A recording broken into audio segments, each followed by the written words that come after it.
This is Mrs. Soma Caliber-Wheeler. This is Miss Grace Boateng. This is Miss Jenny Ang. We shall be observing these teachers and their classes in the next 5 films. The classes are all in their early years of learning English, but the needs of the pupils differ according to their situations, and the teachers have different resources to meet these needs. But in their approach to teaching English at this stage, these teachers have a lot in common, as we shall see in this film. It shows each of them planning and preparing a unit of teaching which will extend over a number of lessons. This is one of Mrs. Caliber-Wheeler's pupils. His name is Ranjit. He lives in the country, and he's coming home from school at the end of the day.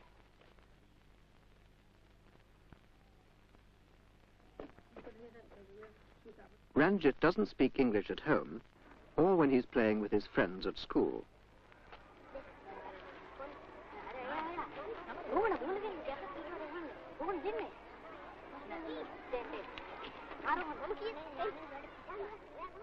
Ranjit and his friends are not taught other subjects in English. But if any of them do well at school and go on to higher education, or to certain kinds of work, English will be useful to them, particularly the ability to read English. Set. Cut. Set. So in their English lessons, they find that a lot of time and attention is given to activities that involve reading. For many of these activities, the class is divided into groups according to ability, with different groups doing different tasks. Their English course book has passages for different levels of reading ability. And the classroom has a book corner, which provides another means for pupils to develop their reading skills individually. As an important part of developing these skills, the pupils do writing and oral work. For their oral work, the teacher, Mrs. Caliber-Wheeler, has the class divided into mixed ability groups. What is he drawing? He is drawing a house. Last? He is drawing a house. Parrot? He is drawing a house. Eagle? He is drawing a house. In many activities with these mixed ability groups, the group leaders, the brighter pupils, can help the others. The pupils are in their 6th year at school, and most of them have been learning English as a subject for at least 3 years. Mrs. Caliber-Wheeler plans her English timetable in consultation with her head teacher. The course book provides the basis of much of her teaching. It is divided into units, and each unit is spread over 2 weeks' lessons. Mrs. Caliber-Wheeler begins the preparation of every unit of teaching by consulting the timetable, the course book, and her own teacher's notes. The unit of teaching we shall observe introduces a common use of the present perfect tense and contrasts it with a use of the present progressive which the pupils already know. The course book provides plenty of lesson material. But to get the best out of it, Mrs. Caliber-Wheeler has to add material and ideas based on her own experience. In this case, she adds to her stock of flashcards for introducing the written form of the new structure. She makes reading cards with pictures specially designed to prepare her weaker pupils for tackling the reading passages in the course book. She also makes more cards for the phonic work, which forms part of the pupil's early training in reading, though it is not linked to the course book unit.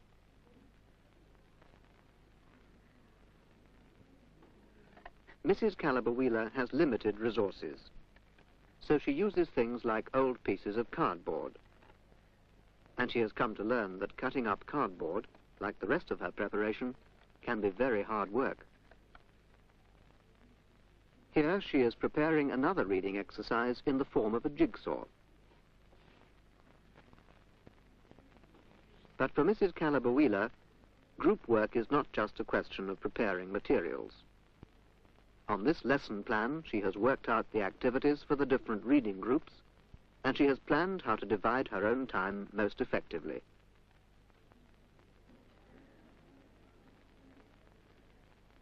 The membership of the reading groups is checked against the latest assessment of each pupil's progress. Next, she plans a writing exercise which requires no special materials, but which still needs a lot of preparation. For this, she works out a story on the blackboard, which she can relate to the pupil's own experience. She also needs materials for the oral preparation for reading. So she looks through her stock of cards, drawings, and objects to see what is suitable for this particular unit of teaching. Many of her cards and games are stored in a set of wallets hung on the classroom wall. These materials help her to vary the classwork and to involve the pupils actively in a number of ways. One of the new vocabulary items in this unit is the word parcel. The best way to introduce it is by actually making a parcel. It will be used by the children in a drama based on one of the course book reading passages. Mrs. Caliber-Wheeler often gets the pupils to help with her preparation work by bringing a variety of objects from outside the classroom. Some mangoes? All right, thank you very much. Rohita, you bring some mangoes, right? Then I need some oranges. Who can bring some oranges? Very good. Jayanta, you bring some oranges. Some of the boys will bring fruit, and Ranjit and two of his friends have volunteered to bring some marbles. They've gone to the local market to buy them.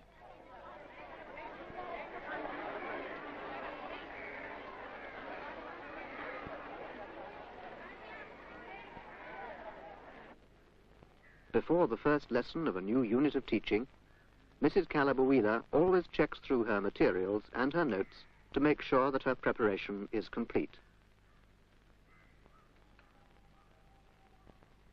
Let's leave Mrs. Caliber-Wheeler and go to a different country, and a very different setting for a child in the early years of learning English. A child like Ebenezer, setting off from home to walk to school through a large African town. Ebenezer is in his 4th year at school. He's been learning English as a subject for about 3 years, but he's only just begun to do his other subjects in English. In this country, English is widely used in everyday life. It is the language of law and administration, of business and professional life. A good knowledge of English will be essential to Ebenezer in later years. Ebenezer is one of the brighter children in the class and is the leader of a group of pupils of different abilities.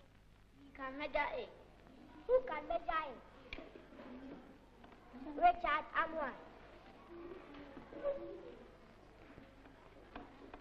The answer is 14. The class teacher is Miss Grace Boateng. In her lessons, she follows the English syllabus and course book. But although these take account of the pupil's main needs, she adapts them to suit her own local circumstances. Grace Boateng knows her pupils well, not just because she is with them a lot of the time, but also through the child studies which she carries out at the beginning of each year. From these child studies, she finds out details of the pupil's home life and background. In this part of the town, many families, like Ebenezer's, are involved in small manufacturing and trading concerns. There are many dressmaking and tailoring shops, and the parents of one of the pupils, Juliet, specialize in making clothes for children. Details of this kind can be related to the topics chosen for conversation practice in English. Grace Boateng fits these topics into her English timetable as part of the preparation and planning for her units of teaching. And because she takes her class for all subjects, she can follow suggestions in the syllabus and relate the teaching of English to the language the pupils need for other subjects, such as mathematics. In this mathematics lesson, for instance, the pupils are tackling a problem with fractions. They have to compare several fractions and arrange them in order from the smallest to the biggest. And look at this. Which one is smaller? This one is smaller. This is smaller. This is smaller. It's what? 1 over what? 1 over 6. 1 over 6. And this is 1 over 3. And it's They know how to compare two fractions, but with more than two, they make mistakes because they're not sure of the necessary superlatives. this is smaller than that. And this is also smaller than this. The superlative is included in this year's syllabus for English. And since it is needed now for mathematics, Grace Boateng sees the chance to introduce it in one of the supplementary activities which she often adds to her course book lessons. She decides to combine the English and mathematics work in her next unit of teaching using work cards. Starting with a list of superlatives that will be needed for the mathematics activities, she adds new vocabulary items from the next lesson in the English course book. This lesson is on measuring things and is therefore particularly suitable for the work cards. Grace goes on to plan the work card activities in her notebook. When she has made a rough draft for several cards, she discusses them with her head teacher. He is in a position to advise her, since he frequently attends courses on curriculum development. The head teacher helps her to select the 3 best work card activities. He also gives her suggestions about the level of language to be used. The language should be simple enough for the weaker pupils in the mixed ability groups. Grace Boateng revises the 3 chosen cards. And when it comes to copying them out, she gets another teacher to help her. How many cards do you want me to do for you? Actually, I want 12 cards for my 6 groups, but you can help me with 4. Each group will have 2 cards to share among 6 pupils. The cards use up good cardboard, which is hard to obtain, and it takes a lot of time to produce sufficient copies. But now, both teachers will be able to use the cards in turn. In fact, Grace often exchanges ideas and teaching materials with her colleagues. This makes the best use of the time and resources available. The unit of teaching will start with the oral introduction of the new language items. Grace and her colleague look for suitable materials, such as these cards, which they have already used with their groups when teaching comparatives. I have these cards here. I use them for comparatives, and I think they will do. I have time to do more cards, so I'm going to use this. I think they are good. Yes, they will do.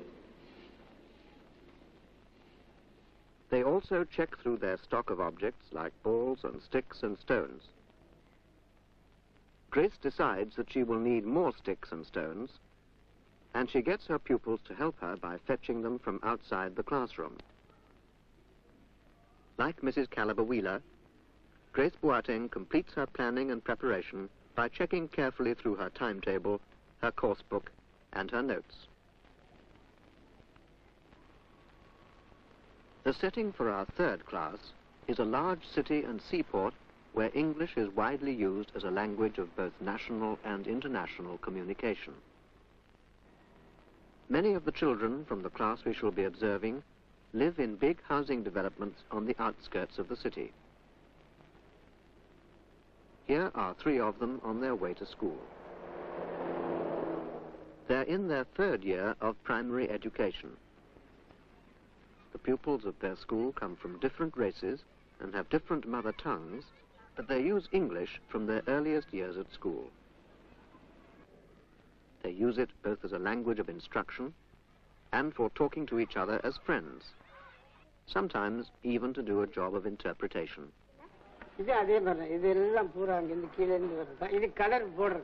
What do you want? This one? இது தாங்க ஆ 10 காசுக்கு. The children are taught in their mother tongues for some of their subjects. 那么还有一些小朋友，他们跑到哪里去呢？丽花，他赶快跑去叫他爸爸妈妈来。 This lesson is part of a course in Education for Living. 他们赶快跑去打电话叫救伤车来。 For their science and mathematics work, the children always use English. How much does it weigh? 60 grams. Oh, I can see. Their teacher is Miss Jenny Ang. Like our other teachers, she has the class working in groups. These are mixed ability groups. They're engaged in a number of different activities. These pupils are doing science, working with magnets. The work involves observation, discussion, reading and writing up results. Another group is doing mathematics, estimating and then measuring the length of cardboard strips. Other children are reading books from the class library, which plays an important part in their English language work. And also as part of their English work, some groups are engaged in a center of interest. In this case, a variety of tasks concerned with people's trades and occupations. The pupils in this group are drawing pictures of doctors, dentists, barbers, and so on. So Jenny Ang's pupils are carrying out activities that are part of an integrated program of science, mathematics, and English language work that takes up nearly half their timetable. After 4 weeks, the Center of Interest on Trades and Occupations has been fully exploited. Jenny Ang is about to start another Center of Interest, this time one based on science work. And to prepare her pupils for it, she will have to introduce some new language items. She has already started planning this Center of Interest and the English and mathematics work associated with it. There is no regular course book, but there are teacher's manuals which show the teacher what needs to be taught in each of her 3 subjects. Jenny writes notes as she prepares the plan for her lessons.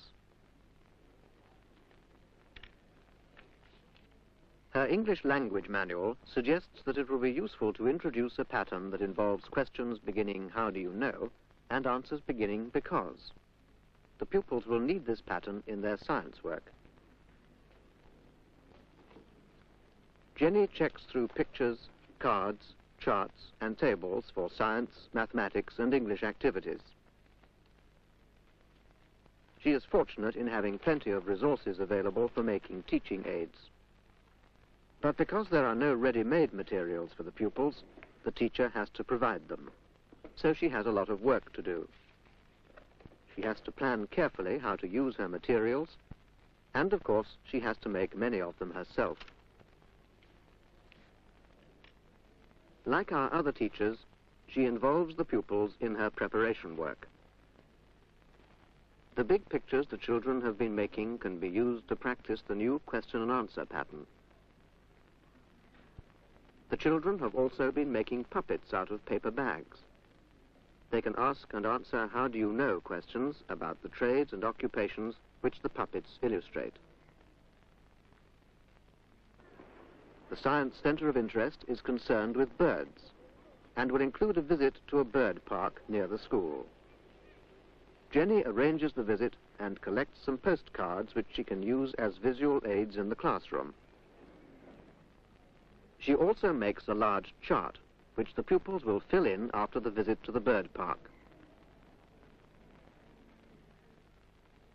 As part of the Center of Interest, the teacher's manual suggests that the class should look after some small chicks. Jenny makes a coop or house for the chicks from an old rabbit hutch brought by one of the pupils.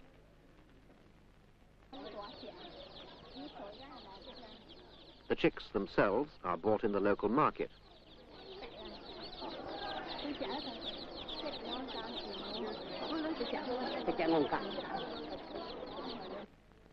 Like our 2 other teachers, Jenny Ang finishes her planning and preparation by checking through all her notes. Each of our teachers has now planned and prepared a single unit of teaching which fits into the wider objectives of the syllabus. Starting from their syllabuses, handbooks and course books, they have planned in detail what their classes will do over a number of lessons. They have organized oral, reading and written work. They have worked out precisely what materials they will need. Some of these materials have come from existing stocks. Others have been made by the teachers or provided by their pupils. And though their situations are very different, the planning and preparation work of our teachers has much in common. In our next film, we shall begin to see how it works out in practice, in the units of teaching themselves.